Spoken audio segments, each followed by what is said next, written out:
नमस्ते दोस्तों, स्वागत है आपका मेरे YouTube channel soulful audio book. यहाँ आपको मिलेगी अनगिनत दिल छू लेने वाली कहानियाँ। तो आप जल्दी से चैनल को सब्सक्राइब कर लें और लाइक कमेंट शेयर करना न भूलें। तो चलिए शुरू करते हैं इस नए सफ़र को। Dark mafia roaming part 101। Meera में जब जागी तो जेस के चेहरे पर एक कठोर अभिव्यक्ति थी।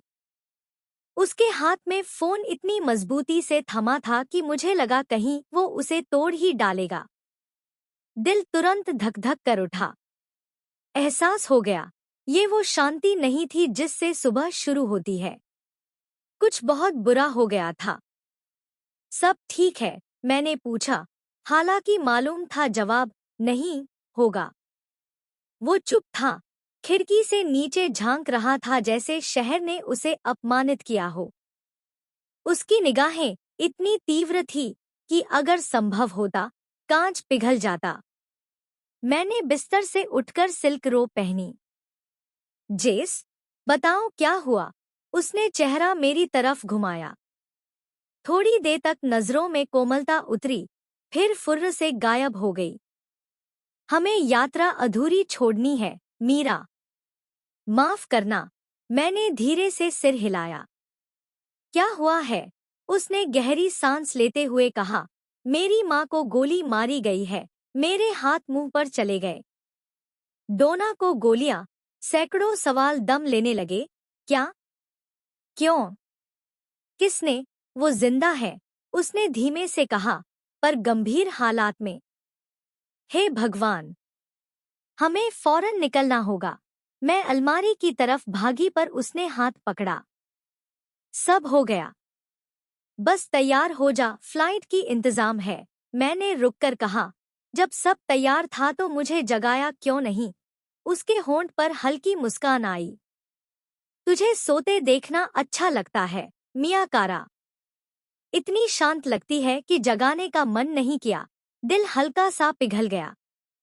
इतनी उथल पुथल में भी वो मेरे लिए सोच रहा था। मतलब जब जाग रही हूँ तो मैं अशांत होती हूँ? मैंने जानबूझकर हंसते हुए कहा। और वो हंस भी पड़ा। मीरा, तू जानती है मैं क्या कह रहा था? अब तो मेरे खराब पुस्तक में नाम लिखूंगी तुझे, मैं बोली और बाथरूम की तरफ चली गई। उसकी हंसी पीछे गूंजी। आधे घंटे बाद मैं तैयार थी। उसने मेरे सूटकेस के पास कपड़े और वो परफ्यूम रखे थे जो मुझे पसंद थे। उसकी नजर हर चीज पर जाती थी। मैं लिविंग रूम में आई। सब सेट। वो खड़ा हो गया। हाँ, मैंने कहा। फिर उसकी आंखों में झांक कर धीमे से पूछा, तू ठीक है ना? हाँ, पर उसका स्वर फीका था। मैंने आगे नहीं टटोला। वो और बंद हो जाता। हाथों में हाथ थामे हम चुपचाप लिफ्ट में उतरे। कुछ ही पल में एयर स्ट्रिप पर जा रहे थे। उड़ान भर दौरान वो लगातार कॉल ले रहा था, कभी लैपटॉप, कभी फोन। हमारे बीच सन्नाटा था। पहली बार मुझे उड़ान पसंद न आई। हर कुछ घंटे के बाद मैं उसकी तरफ देखती, वो होठों से मुस्कान दे देत। पर आंखों में भारीपन था। लंबी उड़ान के बाद हम लॉस एंजलिस उतरे। दोपहर थी। वो तेजी से नीचे उतरा, मैं भी पीछे पीछे थी। हवा बदली थी और जेस भी। मुझे डर था कि हमारे बीच जो नजदीकियां तैयार हुई थीं, शायद फिर गायब हो जाए। तभी देखा मुझे उससे अलग गाड़ी की तरफ ले जाया जा रहा था। जेस, मैंने आवाज दी। मैं अस्पताल जा रहा हूँ, तू सीधे घर जा। वो कहा और मुड़ गया। पर मैं भी, मीरा, अभी नहीं, कृपया। उसकी थकी आवाज आई। मैंने धीरे से सिर झुकाया, पीछे हटी और गाड़ी में बैठ गई। वो देख रहा था, चेहरे पर अपराध बोध था। दिल भारी था। हर बार वो यही करता था, दूर धकेल देता। मैं उसके लिए रहना चाहती थी पर वो मुझे बंद दरवाजे के बाहर छोड़ देता। एस्टेट का रास्ता लंबा लगा। गेट खुले तो वातावरण में सन्नाटा था। गार्ड जैसे कुछ छिपा रहे थे। डर सा महसूस हो रहा था। डोना को कुछ न हो, बस यही प्रार्थना। गाड़ी रुकी। मैं उतरी पर दिल धड़क उठा। घर अब घर जैसा न रहा था। जेस और उसकी माँ के बिना वो सुनसान सा महसूस हो रहा था। मैंने पर्स से पिस्तौल निकाली, अनायास कंप गई। मैडम, अंदर चलें? दरवाजे पर खड़े एक सुरक्षा कर्मी ने कहा। उसकी आवाज बहुत नई लगी। हाँ। बस कुछ भूल गई कार में। मैं वापस गाड़ी में बैठ गई और दरवाजा लॉक किया। ड्राइवर ने मुड़कर देखा। मैंने पिस्तौल उसकी तरफ तानी। गाड़ी निकाल वरना गोली मार दूंगी। गार्ड अब गाड़ी की ओर बढ़ रहा था। लेकिन मैडम। चल, मैं चिल्लाई। वो एकदम से पेडल पर पैर मार गया। गाड़ी झटके से आगे बढ़ी। पीछे गोलियां चल रही थी। मैं झुक गई पर गोली बच गई। मेरे मन में क्रोध था। रोमानो एस्टेट के भीतर घुसा ये घुसपैठ, वो भी इतनी बेखौफी से। यहाँ सुरक्षा होनी चाहिए थी, पर सब कमजोर पड़ गए थे। गाड़ी गेट तक आ पहुंची। मैंने खिड़की नीचे की और चिल्लाई, एक घुसपैठिया अंदर है, उसे मार गिराओ। ड्राइवर ने मुझे ध्यान से देखा और अचानक उसके हाथ मेरे पिस्तौल तक बढ़े। बिना सोचे मैंने ट्रिगर दबा दिया। ध्वनि गूंजी, वो वहीं ढेर हो गया। मेरे चेहरे से सारी रंगत उड़ गई। पसीना ठंडा हो गया। पीछे अभी भी गोलियां चल रही थी। मुझे मरना नहीं है, मैंने बुदबुदाया और गाड़ी चलाई। मैंने शव को सड़क के किनारे धक्का दे दिया और स्टीयरिंग संभाला।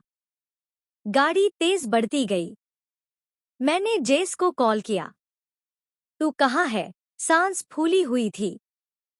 क्या हुआ मीरा? उसका स्वर घबराया। पहले बता कहाँ है। उसने हॉस्पिटल का पता बताया। मैं आ रही हूं कहकर मैंने कॉल काट दी। गाड़ी में रक्त के धब्बे थे। मैं अपने आप से कहती रही, सेल्फ डिफेंस था। Self defence. 45 मिनट बाद हॉस्पिटल पहुंची। बीच बीच वो कॉल कर रहा था पर मैंने उठाया नहीं। अब बस पहुंचना था। गाड़ी रोकते ही वो मेरे पास आ गया, मुझे खींचकर बाहों में भर लिया। मेरे आंसू रुक न पाए। उसकी बाहों में फिर थोड़ा सुकून मिला। क्या हुआ मीरा? मैं रुक गई। शब्द निकल ना पाए। वो मेरा चेहरा थाम कर कह रहा था, सांस ले बेबी। मैंने गहरी सांस खींची और कहा, मैंने किसी को मार डाला। पार्ट 102। जिस उसके मुंह से वो बात निकलेगी, मैंने कभी सोचा न था। वो सब कुछ बताती गई, हर विवरण, हर पल। और मेरे अंदर गुस्सा और भय दोनों भड़के। अगर वो चतुराई न दिखाती, तो आज शायद मीरा जिंदा न होती। दिल में गर्व था पर साथ ही एक कसक, मैं अपनी पत्नी को सुरक्षित न रख सका। मेरी जिम्मेदारी मैं से छूट गई थी। अपनी कहानी खत्म करते ही वो रो पड़ी। मैंने उसे सीने से लगाया। सब ठीक है कहते हुए उसके सिर पर हथेली फेरी। वो कांप रही थी। मीरा जैसे लोगों के लिए खून खराबा नहीं था। वो पवित्र था, नरम, बिना दाग की रूह। और मैं वो आदमी था जिसका हाथ हमेशा खून से रंगा रहा। आज ऐसा लगा मैंने सबसे बड़ी विफलता अपने घर में दे दी। उसके आंसू मेरी शर्ट में गुम हो गए। अब सब ठीक है मियाँ कारा, मैंने धीरे से कहा।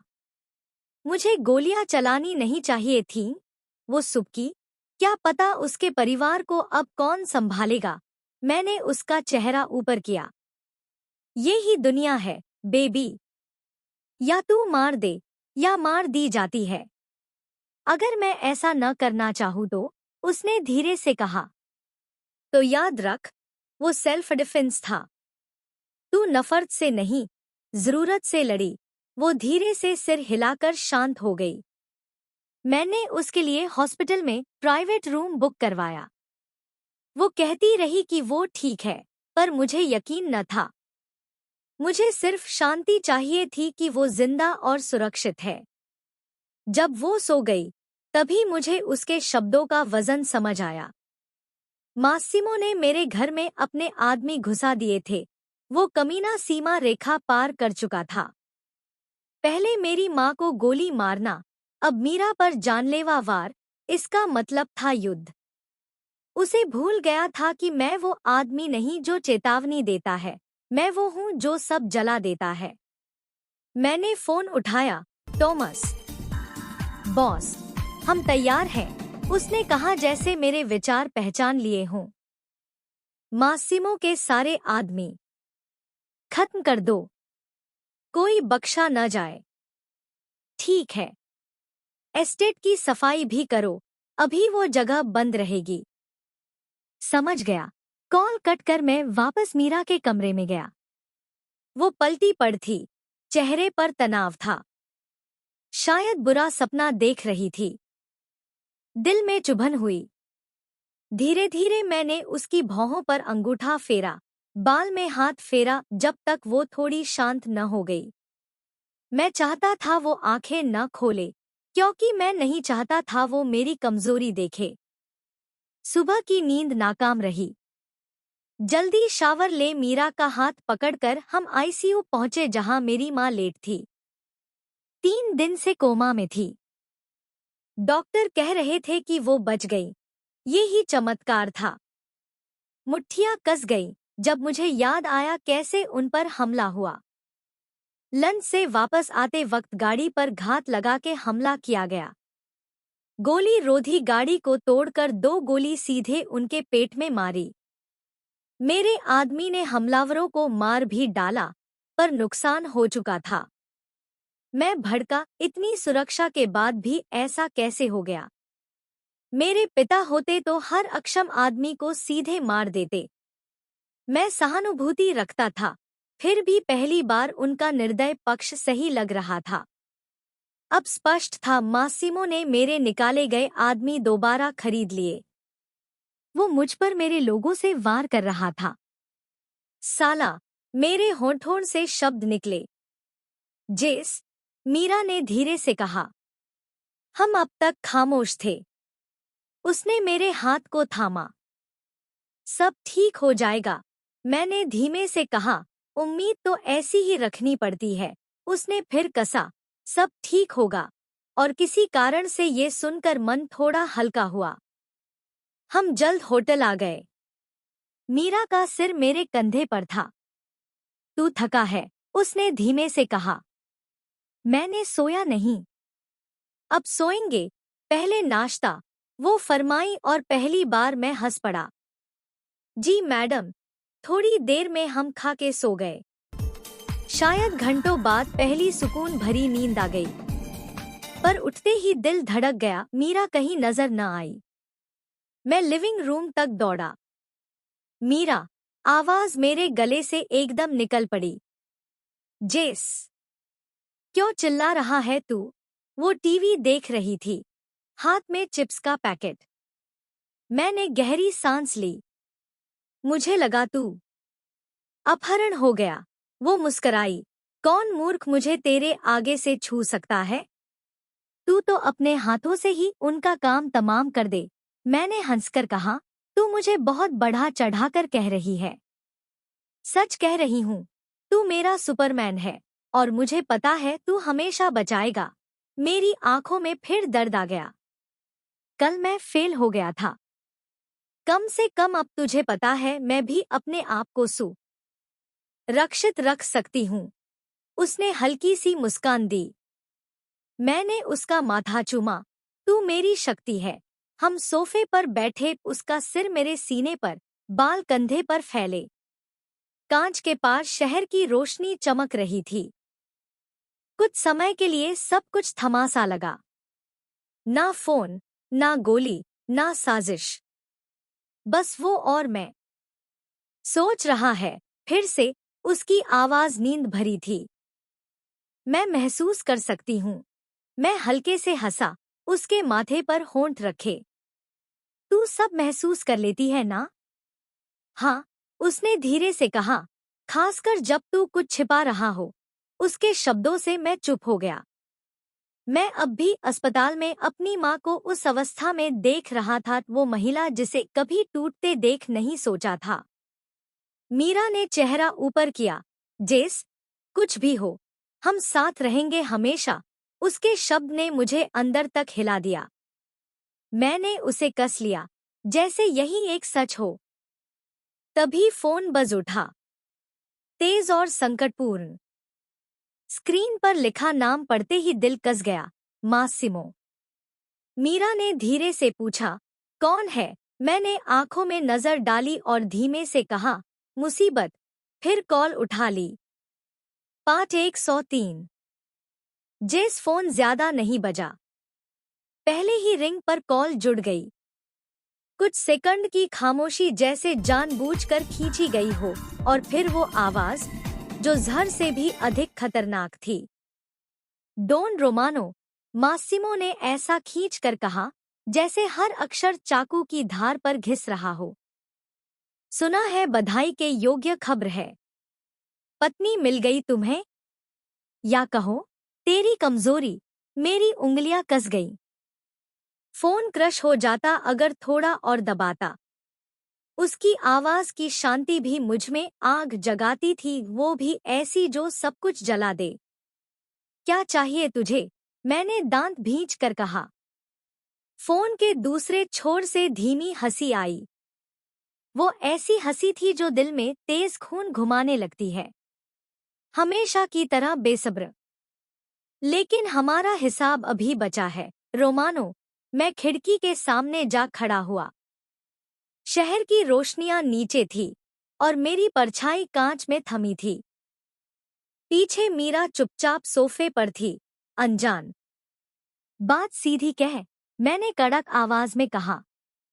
खेल बदल गया है। उसका लहजा अब और गहरा हो गया। तू नरम हो गया है, रोमानो।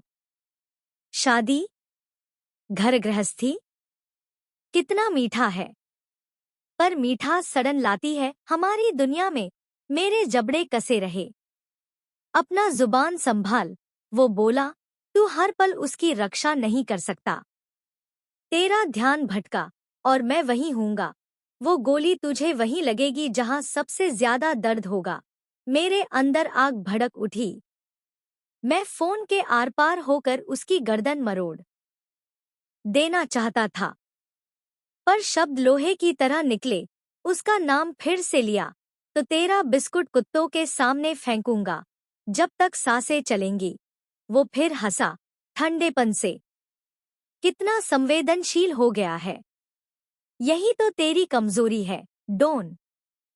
प्यार आदमी को पूर्वानुमेय बना देता है, और ऐसे आदमी आसानी से मारे जाते हैं। वैसे वो दस्तावेज और हीरे, वो मुझ तक जरूर पहुंचेंगे। लाइन कट गई। मैं कुछ सेकंड तक काले स्क्रीन को देखता रहा। मेरी छाती ऊंची नीची हो रही थी, खौलते गुस्से से भरी।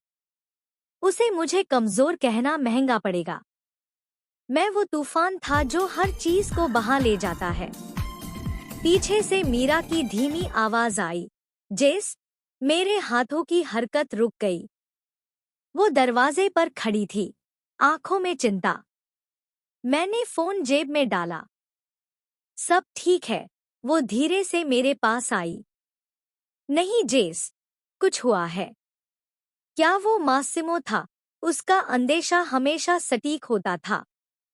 मैंने कुछ नहीं कहा, बस उसे कमर से खींचकर अपनी सीने से लगा लिया। उसके बालों की खुशबू में मैंने फोन की वह जहर भरी आवाज डुबोने की कोशिश की। वो धीरे से पूछ रही थी, क्या उसने तेरी माँ का जिक्र किया? क्या वो ही था? मैंने बस कहा, तुझे चिंता करने की जरूरत नहीं। मेरी आवाज खुरदरी थी। वो पीछे हटी, आंखों में वो जिद जो कभी थमती न थी। मुझसे कुछ मत छिपा, जेस। हम साथ हैं, तो हर राह एक है। राज नहीं। उसके शब्दों ने ज्यादा चुभन दी बनिस्बत मासिमो के धमकी के। मैं सब कहना चाहता था, पर उसे डराना न चाहता। इसलिए मैंने बस उसे चूमा, तेज, कसाव के साथ। वो मेरे भीतर के तूफान को महसूस कर रही थी, पर अंदर आवाज अब भी गूंज रही थी, तू हर वक्त उसकी रक्षा नहीं कर सकेगा। धत तेरी ऐसी की तैसी। मैं उसे गलत साबित करूंगा। बाकी दिन धुंध सा गुजरा। मैंने कमरे से काम किया, मीरा को कभी अपनी नजर से ओझल न होने दिया। वो मुझे हंसाने की कोशिश करती रही और मैं बस झूठी मुस्कान देता रहा। अगली सुबह भी बिल्कुल हल्की न थी। नींद मुझे छू कर भी न गुजरी। मीरा सुकून से सोई थी, सिर मेरे सीने पर, और मैं अंधेरे में खुली आंखों से छत देखता रहा। मेरा हाथ उसके चारों तरफ कड़ा था मानो ढाल। भोर में मैं धीरे से बिस्तर से उठा और खिड़की के पास खड़ा हो गया। फोन थामे बाहर उठते शहर को देख रहा था। फोन का स्क्रीन जगा टॉमस का नाम। बॉस, उसकी आवाज तीखी थी। आप सही थे। रिकार्डो और जूलिट्टा अब एक दूसरे के खून के प्यासे हैं। लेकिन वो ठिठका, मासिमो उनके आसपास घूम रहा है। कहते हैं कि उसने उन दोनों को भारी रकमों से खरीद लिया है। मेरा जबड़ा कस गया। मासिमो सोचता था कि मेरे ढहे परिवार की ईंटों से अपना मकान बनाएगा। मेरी लाश पर से गुजरना पड़ेगा। उनके बीच शक जिंदा रखो, मैंने कहा। दोनों को इतना उपेक्षित रखो कि वे मुझ पर नियमित नजर न डाल सकें। जी बॉस। कॉल कट गई। मैं वापस मुड़ा। मीरा अब भी सोई थी, चेहरा तकिए में दबा हुआ, हाथ उन जगहों पर जहां मैं था।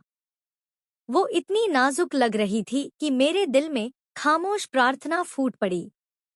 अगर कभी मैं फिसला, मासिमो की वो आवाज फिर से।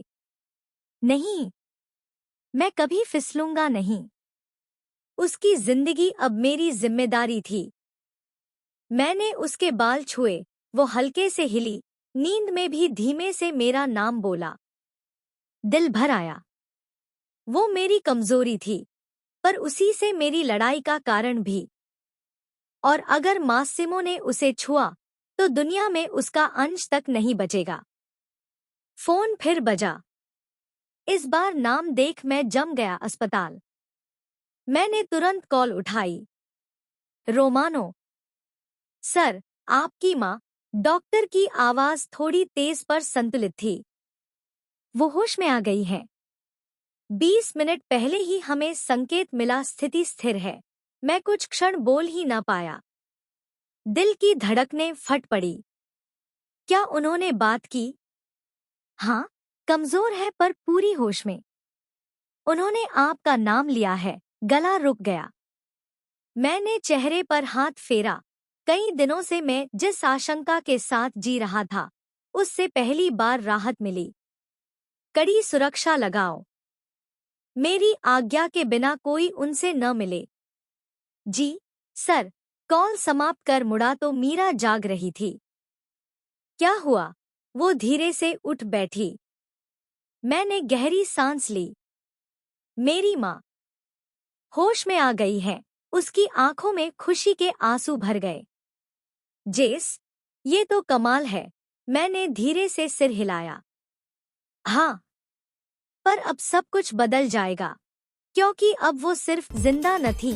उनके पास नाम थे, उन हरामियों के नाम जिन्होंने ये सब करवाया था। और जब वो नाम मैं जान लूंगा, तो आने वाला खूननहाया दिन इतिहास बन जाएगा। पार्ट 104। मीरा। मैं रहना चाहती थी होटल की स्वीट में, पर जेस ने जिद की कि मैं उसके साथ अस्पताल चलूं। मैं उसे उसकी माँ के लिए थोड़ा अकेला समय देना चाहती थी, पर वो मुझे अपने पास से जाने नहीं दे रहा था। उसकी बेचैनी मैं स्पष्ट देख सकती थी। हर 2 मिनट में उसकी नज़र मेरी तरफ मुड़ जाती थी और वो मेरे हाथ को पकड़े रखता, यहाँ तक कि कार के अंदर बैठे बैठे भी छोड़ना नहीं चाहता था। कभी भी ये आदत प्यारी लगती थी, पर आज बस मेरी घबराहट बढ़ा रही थी। मैंने 2-3 बार गहरी सांसें ली और मुस्कुराई जब उसने भौं सिकोड़कर मुझे देखा। उसके चेहरे को ध्यान से देखा। पिछले कुछ दिनों में हल्की सी दाढ़ी आ गई थी, जो उसे उसकी उम्र से थोड़ा ज्यादा परिपक्व दिखा रही थी।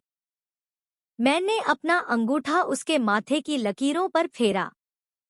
थोड़ा आराम कर, मैंने धीरे से कहा। वो हंसा। कोशिश तो कर ही रहा हूँ। उसकी आंखें नरम हुईं। होठों पर थोड़ी सी मुस्कान आ गई जो काफी दिनों से गायब थी। मैंने उसे गले लगा लिया। काफी क्षणों तक बस वैसे ही रही। आई लव यू, मैंने कहा, बस एहतियात के लिए, कहीं वो भूल ना गया हो। उसने मुस्कराकर कहा, मुझे पता है। मैंने हल्के से उसके बाह पर चपत लगाई। गलत जवाब, रोमानो। अच्छा, अच्छा। तो सुन, आई लव यू ज्यादा। उसने मुझे चूमा और हम अस्पताल पहुंच गए।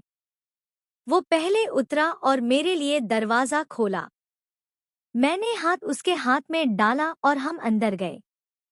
कमरे में एक ठंडी सहरन थी। डोना बिस्तर पर पड़ी थी। शरीर पर मशीनों की लाइन जुड़ी थी। चेहरे पर थोड़ी रंगत वापस आ रही थी, पर फिर भी वो कभी की पायरेनी सी मजबूत औरत की तरह नहीं लग रही थी। मैंने हमेशा सोचा था कि वो और जेस दोनों अविनाशी हैं, पर अब समझ आया, मौत और बीमारी किसी को छोड़ती नहीं। वो थोड़ा हिली। जेस ने उसके सर पर हाथ रखा। धीरे धीरे उसकी आंखें खुली। जाकोपो, उसकी आवाज कमजोर, धीमी थी। उस पल हम दोनों की नजरें मिली। एक ही ख्याल था, कमाल है, वो अब भी हमारे बीच इतनी मजबूत है। माँ, उसने धीरे से कहा, तुम दोनों ऐसे क्यों खड़े हो जैसे किसी की मौत हो गई? अब उसका स्वर कुछ कड़ा हुआ। ऐसी बात मत कह, जेस ने कहा, आवाज थोड़ी टूट सी गई। मैंने नजर हटाई क्योंकि उसे कमजोर देखना चाहती थी। मैंने धीरे से पूछा, कैसा लग रहा है, डोना? उसके होंठ पर थोड़ी मुस्कान उभरी। जिंदा हूँ, बस यही काफी है। मैंने सिर हिलाया, कुछ कह ना पाई। जेस ने कहा, मुझे जानना है किसने ये किया। वो झुकी और उसके कान के पास कहीं कुछ कहने के बजाय उसका कान खींच लिया। आउच! जेस चीखा। किस बात का डॉन है तू? अगर अपनी माँ पर जानलेवा हमला करने वाले को खुद नहीं पकड़ पाया? जेस ने कहा, और कौन सी माँ हो सकती है मेरी? मैंने चेहरा ढक लिया। डोना ने मेरी तरफ देखकर कहा, मिरेबेल, तू कैसे सहन करती है इसे? मैं हंस पड़ी। मुझे यह आपसे पूछना चाहिए, आप ही इसका जन्म दिया है। जेस ने आंखें तरेरी। मैं सारी माँओं का सबसे अच्छा बेटा हूँ, मैंने मुस्कुराकर कहा, ज्यादा से ज्यादा जिद्दी। सही कहा, डोना ने कहा, और मैं और भी हंसी न रोक पाई। अब मुझ पर मजाक बंद करो, जेस ने गंभीर स्वर में कहा।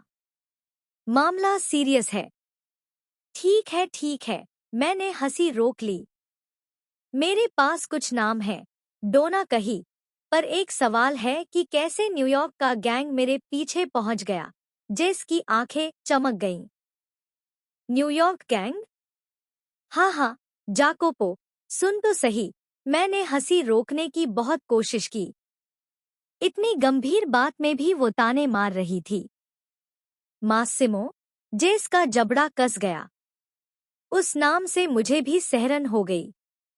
वो लड़का कांटे जैसा चुभ रहा है। अब क्या करने का इरादा है? डोना ने सिर झुकाया। मेरे पास एक योजना थी, पर अब जब वो अकेला नहीं है, तो सब मुश्किल होगा। तब सामने से वार कर वो कही। मैं उसे धीरे धीरे मरते देखना चाहता था। उसने गहरी सांस ली। समय नहीं है धीमे होने का। और तू यही तो हमेशा कहती थी कि बिना सोचे कदम मत उठा।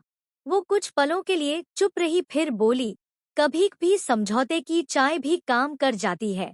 मैं हंसी रोक न पाई। जेस ने आंखें घुमाईं। क्या तू वाकई गोली खाई थी या बस मेरा ध्यान पाने की साजिश है? अगर ऐसा है, तो क्या प्लान काम कर रहा है? वो हंसी। उन दोनों को देखते मुझे पहली बार लगा, ये सचमुच माँ बेटे की जुगलबंदी है, यानी झगड़ा भी प्यार से। माँ, वो बोला, और वो हंस पड़ी। तेरी माँ को क्या अस्पताल की सस्ती ड्रेस पहन के लेटे रहने में मजा आएगा? शायद नहीं, उसने कंधे उचकाए। ठीक बोला। फिर मैं फोन देखने लगी। वो दोनों धीमी आवाजों में कुछ योजना बनाने लगे। तभी डोना ने मुझे देखा। मीरा, तू तो दमक रही है। मैंने चेहरा उठाया। धन्यवाद। जेस ने भी देखा। उसकी आंखें मुझे ऐसे घूर रही थी मानो मुझे अभी भी पहली बार देख रहा हो। मेरे चेहरे पर लाली छा गई। छुट्टी कैसी रही? डोना ने पूछा। कमाल की, मैं मुस्कराई। लगता कुछ खास स्मृति ले आई हो वापस। कुछ तो खरीदा था हमने। मैंने कहा ही था कि वो बीच में बोली। मैं वो वाले स्मृति की बात नहीं कर रही। मैंने पल भर के लिए सोचा वो क्या बोल रही है, पर फिर झटक दिया, शायद दवाइयों का असर है। कुछ घंटे और बीते।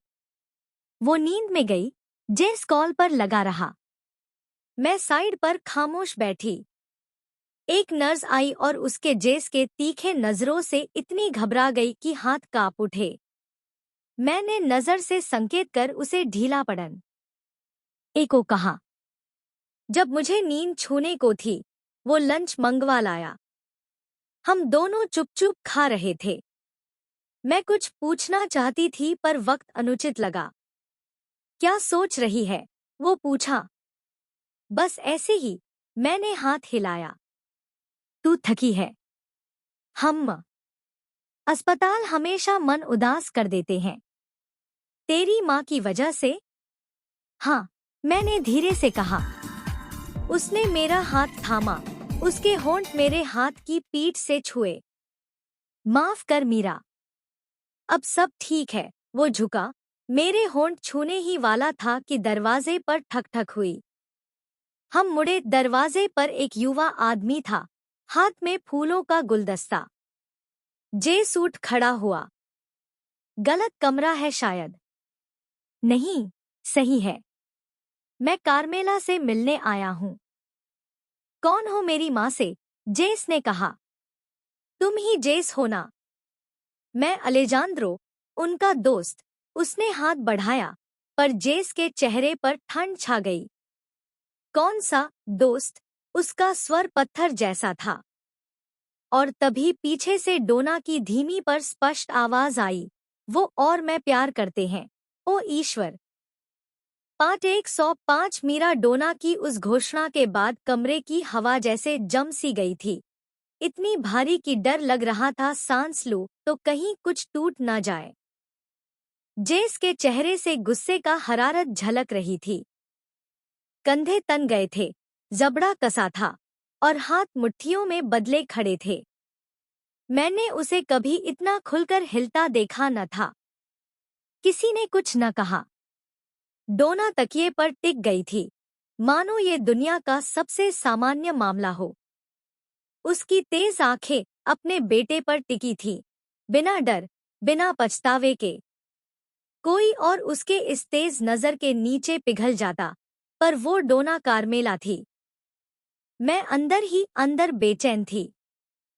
ऐसा लग रहा था मानो दोनों के बीच कोई ऐसा धमाका हो रहा हो जिसका मैं हिस्सा नहीं बननी चाहती थी। जेस का चेहरा थोड़ा थोड़ा रंग बदल रहा था। सांसें गहरी और कटीकटी आ रही थी, जैसे वो फटने से पहले खुद को थामने की कोशिश कर रहा हो। उसकी आंखों में अंधड़ था, गहरी, अदृश्य और कठोर। अलेजांद्रो, वो आदमी जिसे डोना ने अपने प्रेमी कह दिया था, बिस्तर के पायताने खड़ा था। उसके हाथ में जो फूलों का गुलदस्ता था, अब बेकार लग रहा था, मुड़ा, बेजान। वो कुर्सी बदलता, उंगलियां मरोड़ता जा रहा था। शायद अब उसे एहसास हो गया था कि वो किस शेर के आगे खड़ा है। आखिरकार जेस का स्वर गूंजा, ठंडा, धार जैसा। तुमने अभी क्या कहा? डोना ने पलकों तक नहीं झपकाई। सुना नहीं तो? दोबारा कहवाओगे क्या? मेरा दिल जोरों से धड़कने लगा। मैं कह भी कहाँ सकती थी। ये उनका युद्ध था जुर्म की। दुनिया से ज्यादा पुराना, माँ और बेटे के बीच का। तुम लोगों को अंदर आने दी कैसे? जेस गर्जा और एक झटके से गार्ड्स की तरफ मोड़ गया। किस हिम्मत से उसे इस कमरे तक आने दिया? गार्ड्स ने एक दूसरे की तरफ देखा। डोना का स्वर बीच से आ गया। मैंने इजाजत दी थी। या अब क्या तू सोचता है गोली खाने से मैं अपना अधिकार खो बैठी हूँ? जेस का चेहरा लाल से नीला हो गया। उसकी माँ के लिए ऐसी नजर कभी न देखी थी। हतप्रभ, कटीली और भरे गुस्से से मैं चुपचाप उसके पास गई और धीरे से उसका हाथ थाम लिया। उसके हाथ ठंडे थे, पर उसने हटाए नहीं। बस इतना ही काफी था। माँ, उसका स्वर भरा एहसास में, वो आदमी तुम्हारे बेटे की उम्र का है। एक शब्द और कहा तो मैं यहीं से खा जाऊंगी तुझे। डोना की आवाज बिजली जैसी कड़क पड़ी।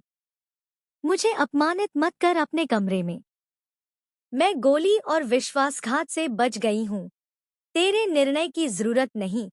अलेजांद्रो फिर से सिकुड़ गया, नजरें नीची कर लिया।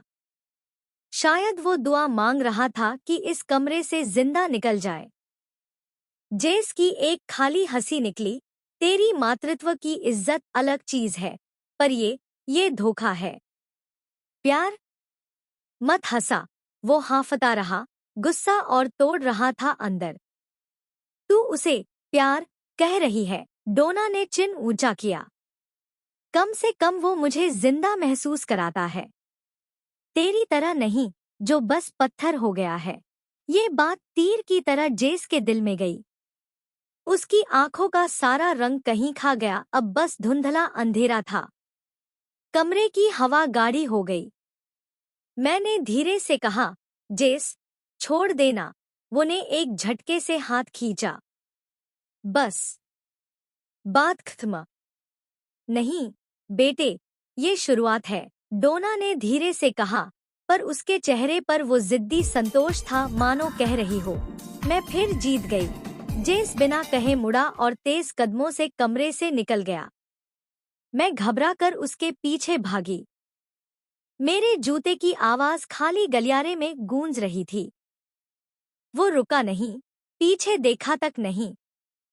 मुझे ऐसा एहसास हो रहा था जैसे दोनों के बीच कुछ टूट गया, ऐसा जो अब कभी जुड़ न पाएगा। गाड़ी में बैठने के बाद भी सन्नाटा छाया रहा। वातावरण इतना भारा था कि मुझे कई बार सांस लेनी पड़ी। मैं बोलने ही वाली थी कि उसने कहा, कुछ मत बोल। मैंने तो अब तक, वो आदमी उसका बेटा हो सकता था। उसकी आवाज थकी थी, सूखी। मैंने धीरे से कहा, हाँ, रिश्ता अजीब है, पर अगर वो खुश है, भाड़ में गई खुशी। उसका गुस्सा धमाके की तरह निकल पड़ा। स्टीयरिंग पर बैठे ड्राइवर ने झट से आईने से देखा, पर जेस की एक नजर से वो फौरन सीधा हो गया। मैंने उसकी तरफ देखा, आंखें अब भी गर्म थी, पर वो गुस्से से ज्यादा थकी हुई लग रही थी। ये सिर्फ एक परिवार का संघर्ष न था, ये उसके संतुलन की लड़ाई थी। मैं कुछ न बोली, पर अंदर डर बैठ गया। जो कुछ अब उसके आसपास टूट रहा था, वो बस शुरुआत थी। बदलते इस संदर्भ में शायद अब हम दोनों की कीमत अदा करनी पड़ने वाली थी। पार्ट 106। जेस। गाड़ी में सन्नाटा था, सिर्फ मीरा की धीमी सांसों की आवाज थी।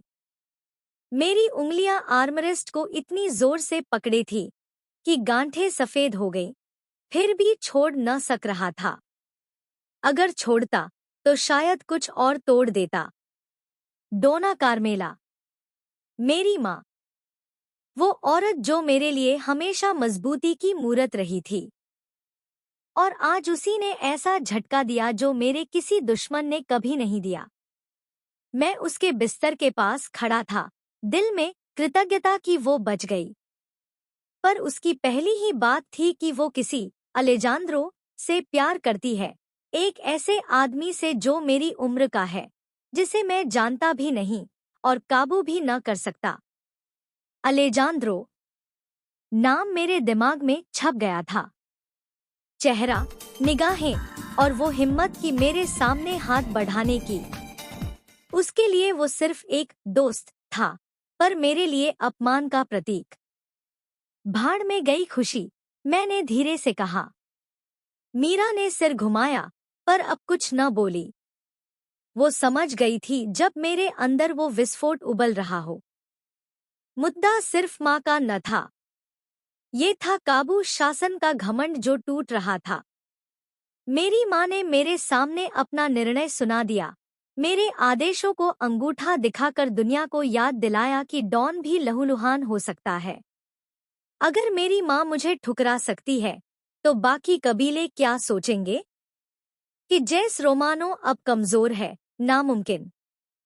मुझे जानना था ये सब कब से चल रहा था और क्यों मैं नहीं देख पाया। इतना बड़ा धोखा मुझे छलने का कोई हक नहीं था।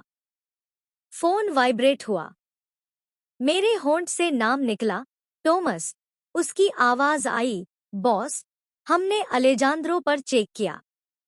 कागज पर साफ है, कोई रिकॉर्ड नहीं, कोई संबंध नहीं, बस एक साधारण नाम। सिर्फ कागज पर, मैंने कठोरता से कहा। हर चीज टटोल, कहाँ पैदा हुआ, किसके साथ रहा, किसे बिस्तर पर लिए, कहाँ शौच करता है, सब पता लगा। जी डॉन, मैंने कॉल काट दी। मीरा ने कोने से मुझे देखा। उसकी आंखों में सवाल था, पर वक्त का अनुमान भी। बोलना मतलब बारूद में चिंगारी लगाना।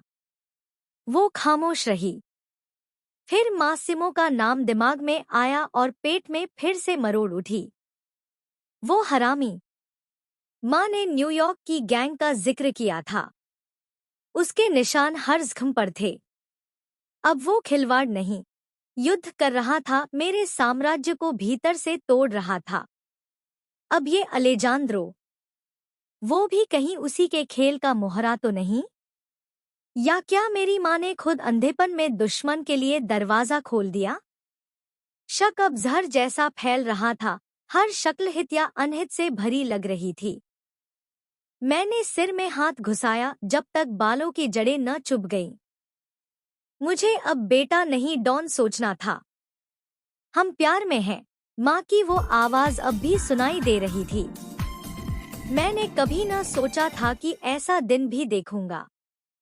पिता के मौत के सालों बाद भी मैंने कभी किसी और पुरुष का उनके पास होना सोचा तक न था। मैंने मीरा की तरफ नजर डाली। वो खिड़की बाहर देख रही थी। उसका चेहरा रोशनी छाह में छिपा था, पर आंखों में थकान थी। गिल्ट ने मुझे हिला दिया। वो इन सब में नहीं थी, फिर भी हर वार की कीमत उसे चुकानी पड़ती थी। मैंने उसे अपने पास खींचा। वो कुछ सेकंड तक अविचल रही, फिर धीरे से मुझमें ढल गई। मैंने तेरे ऊपर चिल्लाया, गलत था। वो चुप रही। मैंने फिर कहा, माफी मांग रहा हूँ। उसने सिर हिलाया पर चेहरा न घुमाया।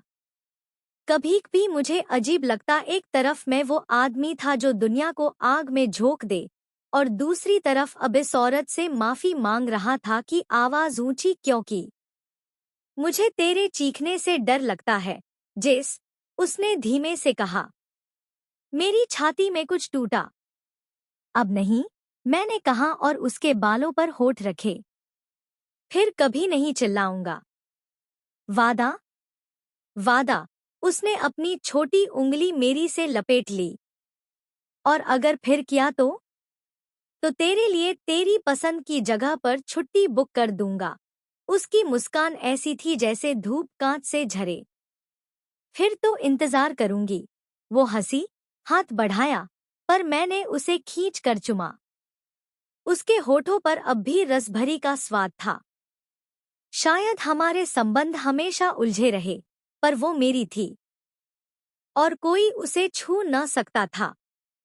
अगर मासिमो को लगा कि वो मेरी माँ या पत्नी को मेरे खिलाफ करेगा, तो अब वो सीखेगा कि वो किससे टकरा रहा है। वक्त कम था। युद्ध बस दरवाजे पर खड़ा था और मैं तैयार था दुनिया को आग में झोंकने के लिए। पार्ट 107। मीरा, क्या तुझे नहीं लगता अब हमें घर वापस चलना चाहिए? मैंने जेस से कहा जब हम स्वीट के अंदर आ रहे थे। वो ठिठका, फिर मेरे चेहरे की तरफ देखा। उसका हावभाव सावधानी और चिंता से भरा था। तुझे यहाँ पसंद नहीं? ऐसा नहीं है, मैंने धीरे से कहा। मुझे बस लगता है अब वापस जाना ज्यादा सुरक्षित होगा। नहीं, वहाँ अभी सुरक्षित नहीं है। क्या तू पक्का है? उसने गंभीरता से कहा। 100%। और मेरा भाई? मैं उसे देखना चाहती हूँ। जन्मदिन के बाद से हमारी बात तक नहीं हुई। मीरा, अभी समय सही नहीं है। हम पहले ही कांच पर चल रहे हैं। ठीक है, मैंने धीरे से कहा। किसी कारण आंखों में चुभन सी आई, पर उन्हें गिरने से पहले ही पलकों में रोका। जेस लिविंग रूम में लैपटॉप पर डूबा रहा और मैं बेडरूम में आ गई, थक सी गई थी। हालांकि दिन भर कुछ किया भी न था, पर जीवन का यह लगातार भागना कभी खत्म ही न होने वाला थकान भरा सफर जैसा लग रहा था। कभी कभी सोचती थी, कब तक हम ऐसे भागते रहेंगे?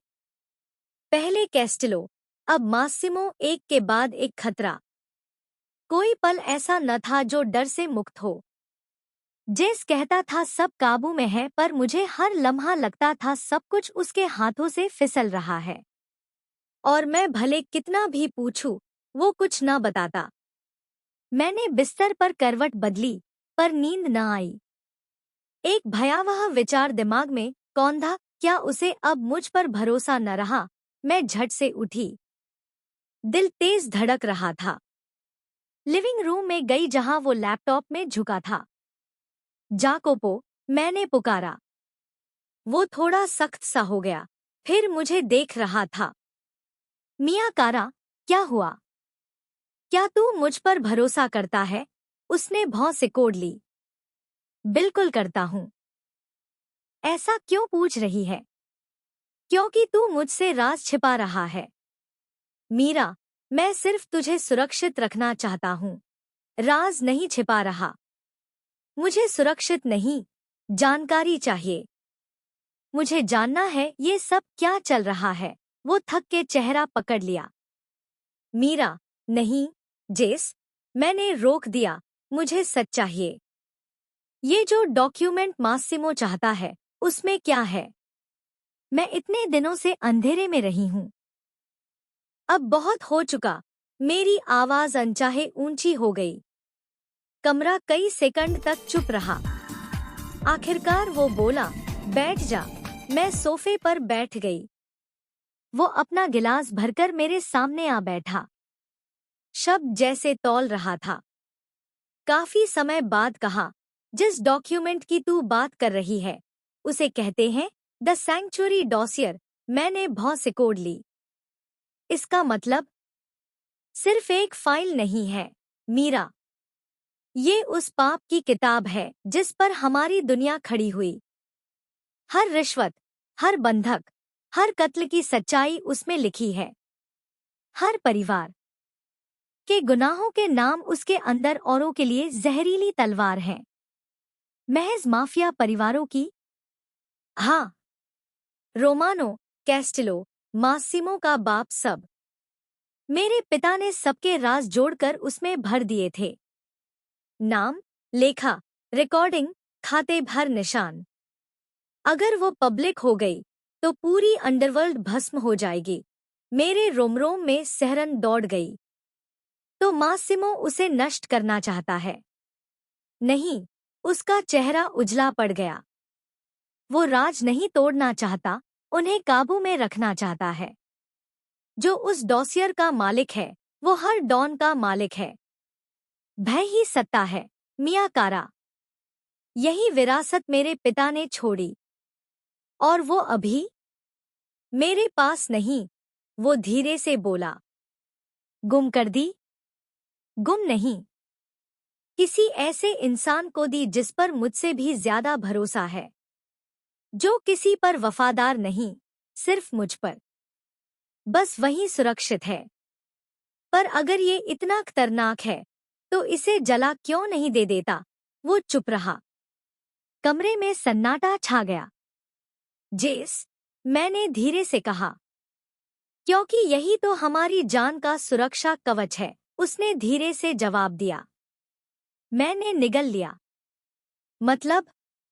जब तक उसे नहीं मिलता वो मुझे छू नहीं सकता। अगर मुझे कुछ हो गया तो वो सारी जानकारी खुद ब खुद फैल जाएगी। मेरे पिता ने हर योजना में मौत के बाद भी जीवित रहने का इंतजाम किया था। मैं चुप रही। वो अपना गिलास खाली कर चुका था। तेरी माँ को पता था इसका? हाँ, वो उसके निर्माण में थी, पिता के साथ हर कदम पर। और तू? मैंने धीरे से कहा। तू भय में नहीं, प्यार में विश्वास करता है ना? उसने चेहरा घुमाकर मुझे देखा। थकी हंसी आई। प्यार आदमी को इंसान बनाता है, पर कमजोर भी। उसके लहजे में इतना दर्द था कि मैंने हाथ उसके हाथ पर रखा। कमजोर नहीं, जेस, अकेला। मुझे सब बताने से तू मुझे बचना नहीं खो रहा है। मैं तेरी बीवी हूँ, साथ चलना मेरा हक है। उसने मेरी उंगलियां थामी। अगर मुझे कुछ हो गया तो टॉमस को कॉल करना, वो सब जानता है। नहीं, मैंने तीखे स्वर में कहा। अब ऐसे बात ना कर जैसे मरने की तैयारी हो। मैं तुझे खोऊंगी नहीं। उसकी आंखें धीरे से नरम पड़ी। फिर मुझ पर भरोसा कर, मैं ये युद्ध खत्म करूंगा। मेरे अंदर 100 जवाब उछले, पर जब उसकी थकान भरी आंखें देखी तो बस सिर टिक गई। उसने बाह मेरे चारों तरफ लपेट ली। तू इस दुनिया की थी ही नहीं, मीरा, उसने धीरे से कहा। पता नहीं पिता ने तुझसे शादी क्यों कह दी, लेकिन अब जब तू है तो समझ ले, हर झूठ, हर राज तेरी सांस के लिए है। मैं की आंखें भर आईं। फिर मुझसे दूरी मत बनाओ। वो झुका। क्या तू सच में सारा सच जानना चाहती है? हाँ। फिर तैयार रह, क्योंकि एक बार जान लिया तो भुला न पाएगी। दिल तेज धड़क रहा था पर मैंने सिर हिलाया। सब बताओ। और वो बताने लगा धीरे, टूटते शब्दों में। कैसे उसके पिता ने हर परिवार की गंदगी जमा की, कैसे वो फाइलें देखकर उसकी माँ रो पड़ी थी, कैसे उनकी मौत के बाद आधा राज लोगों के साथ गायब हो गया। आखिर कमरे में सिर्फ एयर कंडीशनर की गूंज रही थी। हम दोनों की चुप्पी अलग थी। यही युद्ध है, वो धीरे से कहा। यहाँ कब्जा जमीन या धन का नहीं, काबू का है, मैंने धीमी आवाज में कहा। और तेरे सामने खड़ा कोई नहीं? नहीं, और न खड़ा होगा, भले मेरी जान चली जाए। मैंने सिर हिलाया। उसके सीने से टिक गई। नहीं, जेस, अगर किसी की मौत होने वाली है तो वो तेरी नहीं होगी। हम दोनों लड़ेंगे और जीतेंगे। उसने बालों में हाथ फेरा। क्या तू वाकई मेरे साथ इस आग में खड़ी रह सकेगी? मैं पहले ही खड़ी हूँ, मैंने धीरे से कहा। लंबे सन्नाटे के बाद वो मुस्कराया, थका पर सच्चा। दुनिया जलाने से पहले मैं उसे छूने न दूंगा जो तुझसे संबंध रखती है। पार्ट 147। मीरा। पिछला हफ्ता मेरे लिए भावनाओं का एक झूला सा था। मैं सामान्य दिखने की कोशिश कर रही थी, पर अंदर से जेस के लिए बेहद चिंतित थी। एक सुबह जब मैं अब भी स्वीट में बंद थी, वो बाहर गया और लौट कर आया तो चेहरे पर एक सामान्य भाव था। उसने कहा, अब हमें वापस मकान चले जाना होगा। माँ को भी डिस्चार्ज मिल गया है। ये सुन के दिल में मिश्रित सी भावनाएं उठीं। एक तरफ मुझे सुकून था कि आखिरकार हम उन 4 दीवारों से बाहर निकले जहां दिनों से कैद थे, भले स्वीट कितना भी आरामदायक क्यों न था। पर दूसरी तरफ उन यादों का भूत भी था, वो मकान जहां मैंने एक आदमी को गोली मारी थी। वो दृश्य अब भी मन में धधक रहा था। मैं बेड से उठी और पैकिंग में मदद करने लगी। वो आया और मेरे माथे पर चुंबन रखा और मुझे समझ न आया वो चाह से था या सांत्वना से। पर उस छोटे से स्पर्श की मुझे बहुत जरूरत थी। हम घर लौट आए। सफर अजीब तरह से शांत था, पर कम से कम वो भारीपन अब न था जो हम छोड़ कर गए थे। शायद मैं खुद को ये यकीन दिलाना चाहती थी कि अब सब कुछ अच्छा होगा। पर जैसे ही गाड़ी मकान के गेट पर रुकी, दिल ने आखिरी बार फुसफुसाया, नहीं मीरा, अब भी सावधान रहे। वो मकान पहले की तरह भव्य था, पर अब उसमें कोई धड़कन न था। गेट के बाहर गार्ड्स सख्त चेहरों से खड़े थे, छतों पर स्नाइपर्स तैनात, सड़क पर काले एसयूवी की लाइन। हर तरफ सुरक्षा था, या कहूं भय का प्रतीक। जब मैं उतरी, गुलाबों और बंदूक के तेल की मिश्रित सुगंध ने स्वागत किया। सौंदर्य और खतरा दोनों साथ साथ चल रहे थे, ठीक हमारी तरह। जेस ने मेरी कमर पर हाथ रखा, उसका मौन संदेश था, अब चल सकती है, सुरक्षित है। बैग स्टाफ संभालेगा, वो बोला, पर उसकी आंखें अब भी चारों तरफ नजर दौड़ा रही थी। वो कभी आराम में न रहता था। मुझे न लगा था मैं इस जगह को मिस करूंगी, मैंने धीरे से कहा, ऊंचते झरोखों की तरफ देखते हुए। पर किया, उसने हल्की सी मुस्कान दी। क्योंकि माँ ने अभी तुझे डांटा नहीं है, मैं मुस्कराई, हालांकि दिल में थोड़ी घबराहट आई। वो अब ठीक है ना? वो लोहे की है, मीरा। किसी गोली या किस्मत से दबा नहीं सकती उन्हें। अंदर घुसते ही महसूस हुआ कुछ बदल गया है। हालांकि सब कुछ पहले जैसा ही था, साफ फर्श, चमकदार दीवारें, पर अब उन दीवारों में नाकाबिले यकीन चुप्पी थी। नौकरों के चेहरे तनाव से भरे लगे। मैंने धीरे से कहा, ये सब नए लोग हैं क्या? जेस ने सिर हिलाया। टॉमस ने बाहर के इलाके से भर्ती की है। कम बोलते हैं, सवाल नहीं करते। फिलहाल मुझे यही निष्ठा चाहिए। दिल में खटका सा लगा। डर से खरीदी गई वफादारी बहुत लंबे समय तक न चलती। पर मैंने कुछ न कहा। सीढ़ियों के पायदान पर डोना कार्मेला पहिएदार कुर्सी पर बैठी थी। साफ क्रीम शॉल ओढ़े, बाल बेहद सलीके से बंधे। उनकी आंखों में फिर से रंग लौट आया था। एक क्षण को दिल में राहत उतरी, अगर वो न होती तो जेस बिखर जाता। स्वागत है, उन्होंने संक्षेप में कहा। आपको ठीक देखकर अच्छा लगा, माँ। जेस ने झुककर उनके गाल पर चुंबन दिया। मिरेबेल, वो मेरी तरफ मुड़ी। तू थोड़ी दुबली लग रही है। आपके खाने की कमी महसूस हो रही थी, मैंने हंसकर कहा। वो धीरे से हंसी। ऐसी मीठी बातों से तो सबका दिल जीत लेगी। चल, लंच धूप वाले कमरे में रखा है। उनका वो पुराना चुलबुलापन वापस था, पर उनकी आंखों के तले कहीं एक तनाव छिपा था जो मैंने पहचान लिया। लंच शांत था। जेस ने बहुत थोड़ा खा और डोना जैसे सूप में कुछ खोज रही थी। बात बनाने की कोशिश की, पर हर वाक्य बीच में रुक जाता। वो जानती थी जेस का मन कहीं और था। खाने के बाद उन्होंने मुझे बैठक में बुलाया, जब जेस फोन पर बात करने बाहर गया। कमरे में लैवेंडर और पुरानी सिगार की खुशबू थी।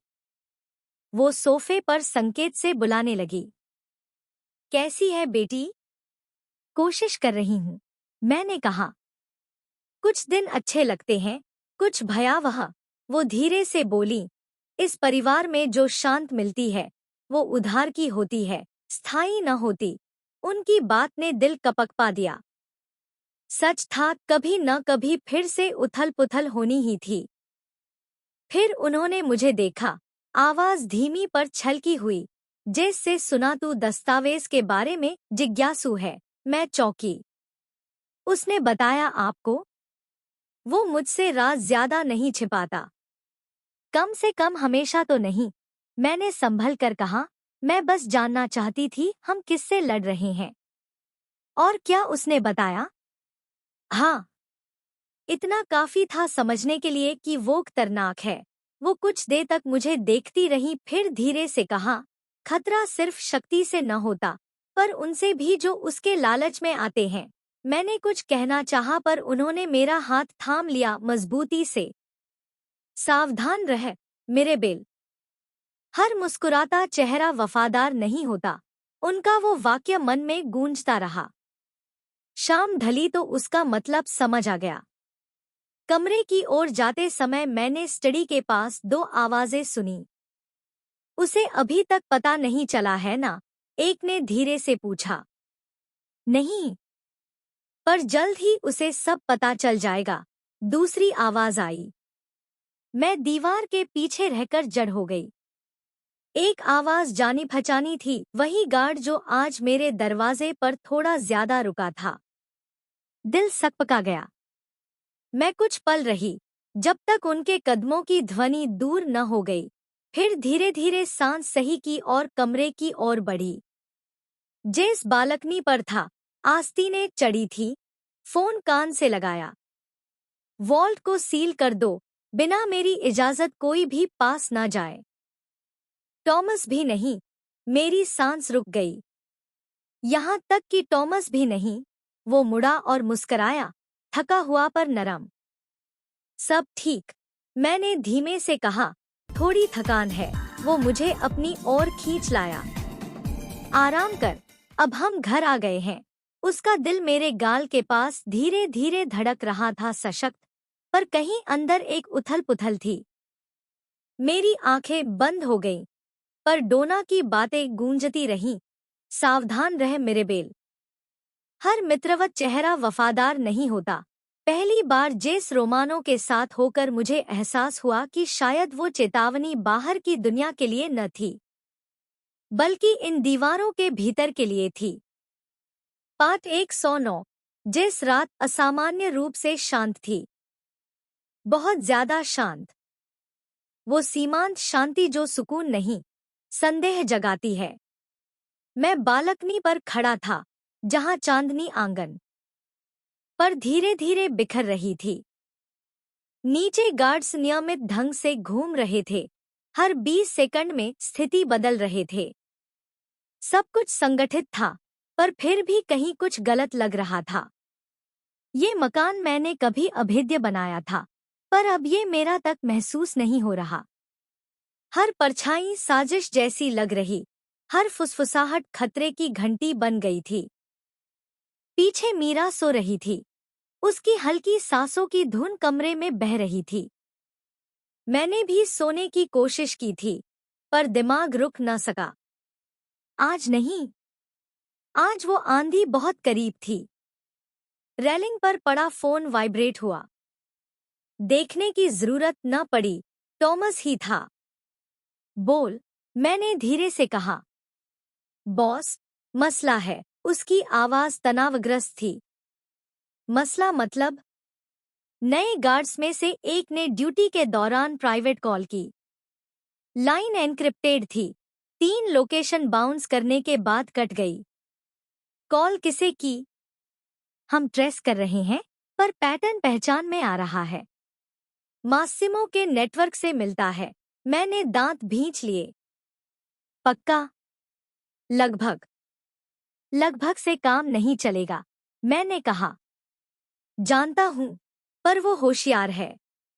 कॉल साधारण नहीं कोडेड थी, संख्या के क्रम में, शायद कोऑर्डिनेट्स।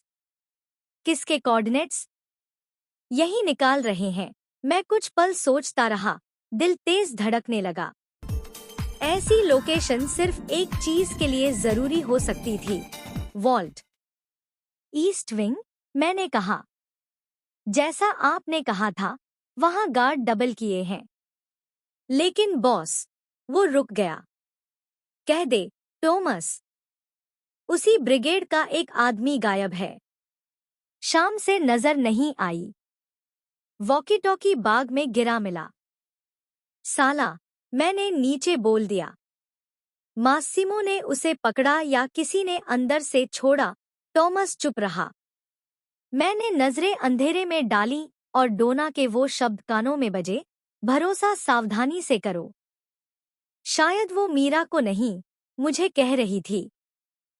टॉमस, पूरा एस्टेट लॉकडाउन कर। हर दरवाजा सील। जो बाहर भागे पहले गोली, बाद में सवाल। जी बॉस। और खुद यहां आ।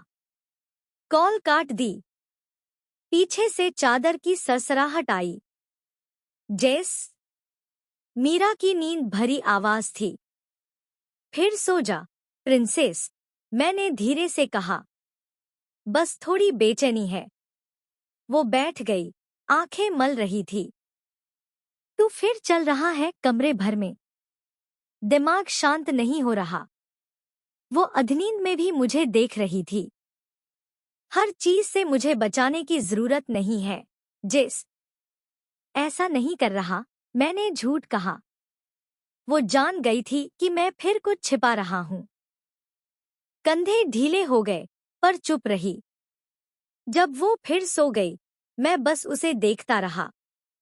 मेरी बीवी, मेरी एकमात्र पवित्र चीज। अगर उसके साथ कुछ हुआ, तो मैं अपने हाथों से दुनिया जला दूंगा। करीब 20 मिनट बाद 3 धीमे नॉक सुने। टॉमस का संकेत। मैंने शान से दरवाजा खोला। वो कोट पहनकर खड़ा था, आंखों में सरतकता। बोल, उसने एक छोटी यूएसबी दी। लापता गार्ड के लॉकर से मिली। स्टडी में लैपटॉप खोला। स्क्रीन पर कोड्स, कोऑर्डिनेट्स और एक शब्द उभरा, लासत्रा। मतलब? टॉमस ने पूछा। पत्थर, मैंने धीरे से कहा। ये सिर्फ वॉल्ट नहीं है, कब्र है। वो हैरान था। कब्र? उस डॉक्यूमेंट में सिर्फ लिखित राज नहीं, खून के करार हैं। हर डील, हर छिपी बेमानी साझेदारी। अगर बाहर आई, तो इतालवी नेटवर्क टूट जाएगा। तो मासिमो सत्ता नहीं, ब्लैकमेल चाहता है। सही कहा। वो इतिहास मिटाकर दिखाना चाहता है कि कभी मेरे पिता का कठपुतला नहीं था। और अगर वो डॉक्यूमेंट हाथ लग गया, तो हर परिवार के नाम बेपर्दा होंगे। सिर्फ हम नहीं, पूरी दुनिया विफल हो जाएगी। टॉमस कुछ क्षण चुप रहा। वो फाइल अब कहाँ है? मैंने धीमी मुस्कान दी। किसी ऐसे शख्स के पास जिस पर मुझे खुद से ज्यादा भरोसा है। उसने भौं ऊंची की। मीरा, मैंने थोड़ी कटु मुस्कान दी। उसके पास वो गलती से भी नहीं जाएगी। मैं मर जाऊं पर उसे उस भंवर में नहीं फेंकूंगा। तो कौन? तुझे जानने की जरूरत नहीं। मेरी आवाज ने बहस का दरवाजा बंद कर दिया। ठीक है बॉस।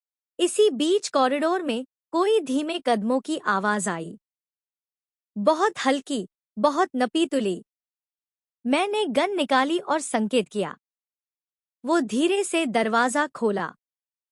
कुछ नहीं, बस हवा की नमी में झूलते पर्दे। हवा होगी, उसने कहा। पर मेरी धड़कन कह रही थी कि अब हर सांस पर नजर रखनी होगी। रात भर हम फुटेज देखते रहे, डेटा ट्रेस करते रहे। करीब 3 बजे सवेरे पता चला वो कोऑर्डिनेट्स सिसिली के किनारे एक पुराने पत्तन की थे, मासिमो की पुरानी स्मगलिंग लाइन। वो चल पड़ा था। लोग जोड़ रहा था। युद्ध के लिए तैयार था। मैंने थकान से कुर्सी पीछे की, बालों में हाथ फेरा। वो अब बेचैन हो गया है, टॉमस ने धीरे से कहा।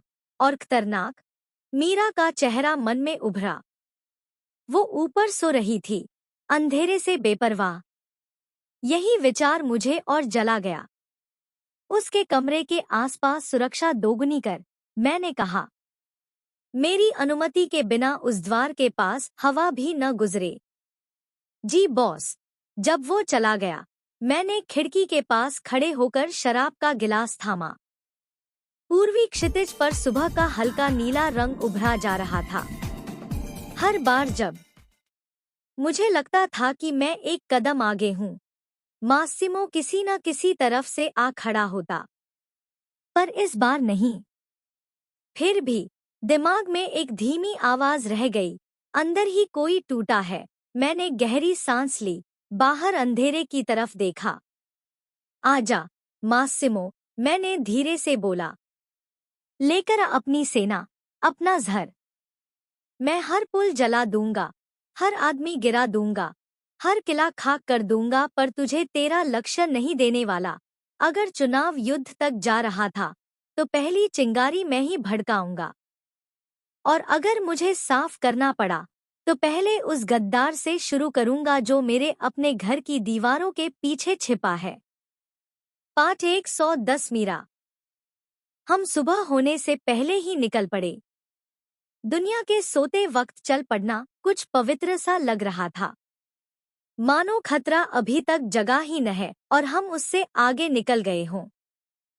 टॉमस ने सब तय किया था, एक काली एसयूवी, 2 बैकअप गाड़ियां और जितने आदमी जरूरी थे सभी शांत, अनकहे थे। उनका हर हाव भाव किसी चोरी की धीमी तैयारी जैसा लग रहा था। जेस ने मुझे ज्यादा सोचने का मौका न दिया। उसने मेरा हाथ थामा और उसकी गर्मी ने मेरे भीतर के कपकपाहट को शांत कर दिया। वो ऐसा लग रहा था जैसे दुनिया में अब जो कुछ भी उसके सामने आएगा वो जला डालेगा। फिर भी जब उसने मुझे देखा तो आंखों में वो कोमलता अब भी थी, मानो कह रहा हो, जो भी हो, हम एक दूसरे के हैं। डोना कार्मेला क्रीम शॉल में लिपटी थी, अब कुछ छोटी सी लग रही थी। अस्पताल ने उनसे वो ताकत छीन ली थी जो दवाइयों से न लौट सकती, पर आंखों की चमक वैसी ही थी। वो ना तो किसी की मदद लेती और ना कोई दया चाहती।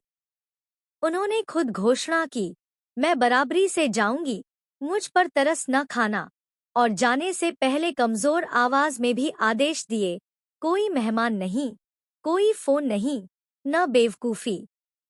बस खाओ, सो और देखो। हमारा सफर लंबा था। शहर धीरे धीरे गायब हो गया और सड़कें पहाड़ियों में बदल गईं। वाइन के खेत, छोटे गांव, शांत झरने, सब कुछ अजनबी और खूबसूरत। कभी भी मुझे हंसी आ जाती, मैं जो कभी एप्रन पहने आटा गूंद कर दिन जाती थी, अब माफिया की गाड़ियों के बीच बैठी थी।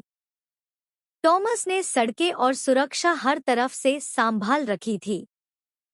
3 दिन सेफ हाउस में रहेंगे, फिर विला चलेंगे, वो जेस से कह रहा था। विला की लोकेशन सिर्फ मुझे और आपको पता है।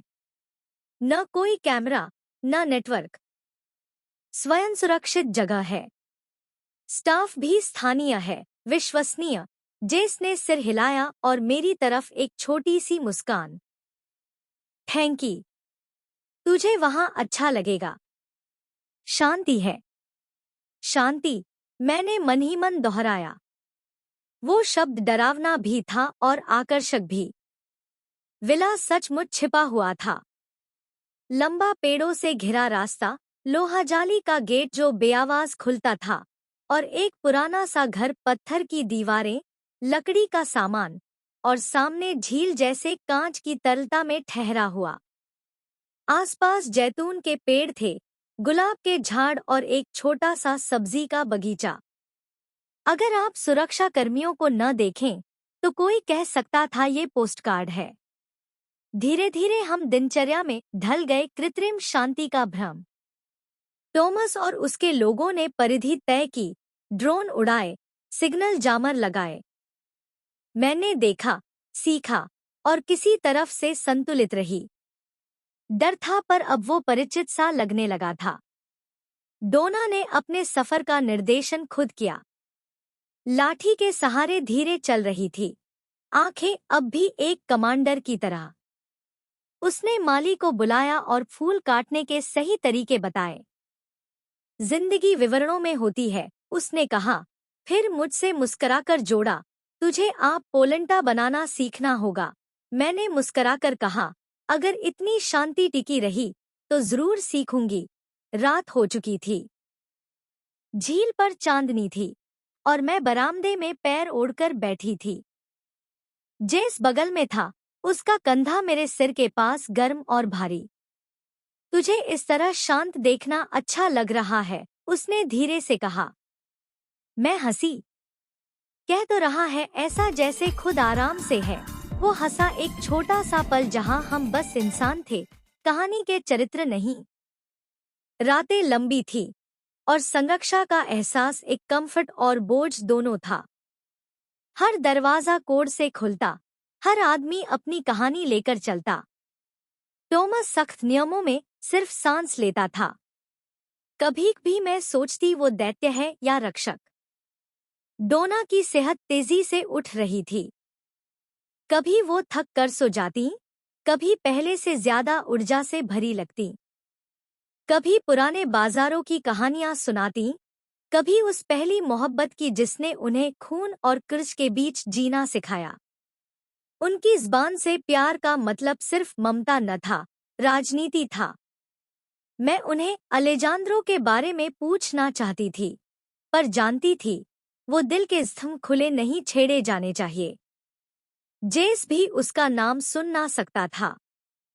शाम होती थी तो डर लौट आता। रेडियो एक बार बजा, फिर रुका। टॉमस दरवाजे पर आया, चेहरे पर चेतावनी। नॉर्थ रोड पर एक कार दिखी है। फ्लैट्स फर्जी हैं। गाड़ी खेतों से सीधे मोटी सड़क छोड़ चली आ रही थी।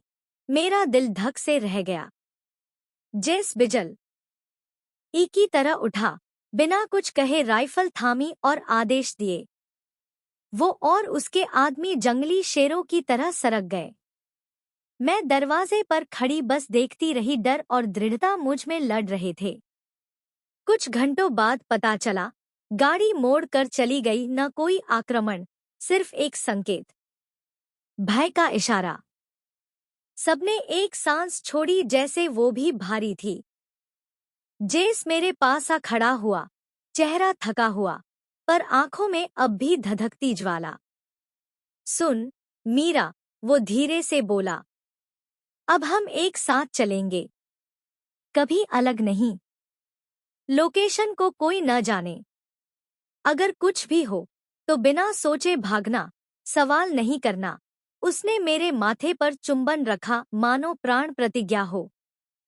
मैंने उसकी बात पर बहस करनी चाही, कहना चाही कि मैं कमजोर नहीं, पर शब्द न निकले। बस उसकी बाहों में खुद को सौंप दिया। मुझे पता है, मैं फुसफुसाई। उस रात मैं ऐसे सोई जैसे भेड़ियों के बीच भी शरण मिल गई हो। सुरक्षा की वो दुनिया जहां वफादारी गोली के आगे मापी जाती थी। हमें पता न था हम यहाँ कितने दिन रहेंगे, सप्ताह, महीने या सिर्फ कुछ सांसें।